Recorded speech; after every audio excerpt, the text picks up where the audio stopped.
आप सब लोग, काफ़ी देर के बाद मैं लेक्चर अपलोड कर रही हूँ।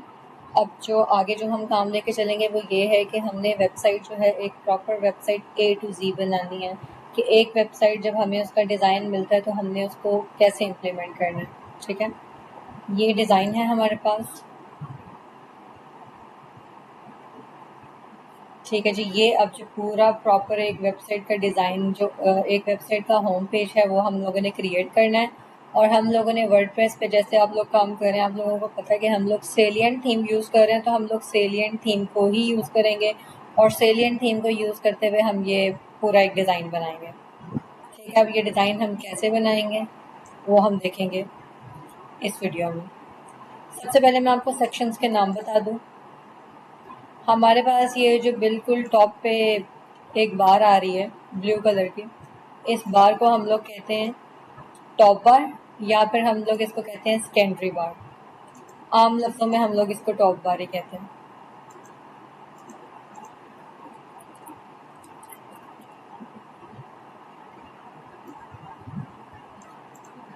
ठीक है, अब आप टॉप बार के ऊपर देखें, टॉप बार के अगर आप लेफ्ट साइड पे देखेंगे तो एक सोशल आइकन लगा हुआ है और एक टैगलाइन लिखी हुई है। और अगर आप उसके राइट साइड पे देखेंगे तो वहाँ पर आपको एक फ़ोन नंबर नज़र आ रहा है। ठीक है, टॉप बार के अंदर दो ही सेक्शन है, एक राइट सेक्शन है, एक लेफ्ट सेक्शन है। अब हम आते हैं अपनी उसके नीचे जो बार है उसकी तरफ। इस बार को हम कहते हैं मेन हेडर। ऊपर वाला जो है टॉप हेडर है और नीचे वाला जो है मेन हेडर है। ये आप लोगों ने याद रखना है क्योंकि ये हर वेबसाइट के अंदर यही फॉर्मेट यूज़ होता है। ये हमारा मेन हेडर है और ऊपर वाला टॉप हेडर है, और टॉप हेडर को कई दफ़ा हम सेकेंडरी हेडर भी कहते हैं।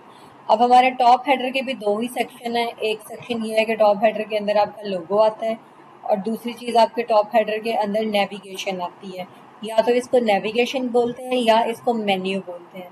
पूरी वेबसाइट के अंदर कितने पेजेस हैं वो आपको इस मेन्यू के अंदर पता चल जाते हैं। ठीक है, ये तो ऐसी चीज़ें हैं जो आप किसी भी पेज पे चले जाएंगे तो वो हमेशा सेम रहेंगी। अब क्योंकि हम लोग होम पेज बना रहे हैं तो होम पेज के सेक्शन बताने से पहले मैं आपको एक चीज़ बता दूं कि सबसे पहले आपने वेबसाइट में ये टॉप हेडर को डिज़ाइन करना है, उसके बाद आपने मेन हेडर डिज़ाइन करना है और कोई भी पेज डिज़ाइन करने से पहले आपने फुटर सेक्शन को डिज़ाइन करना है। ये हमारा फुटर सेक्शन है, ये वाला। ठीक है, इसके दो पोर्शन है। एक ये जो ये वाला पोर्शन है इसको हम बोलते हैं विजेट्स।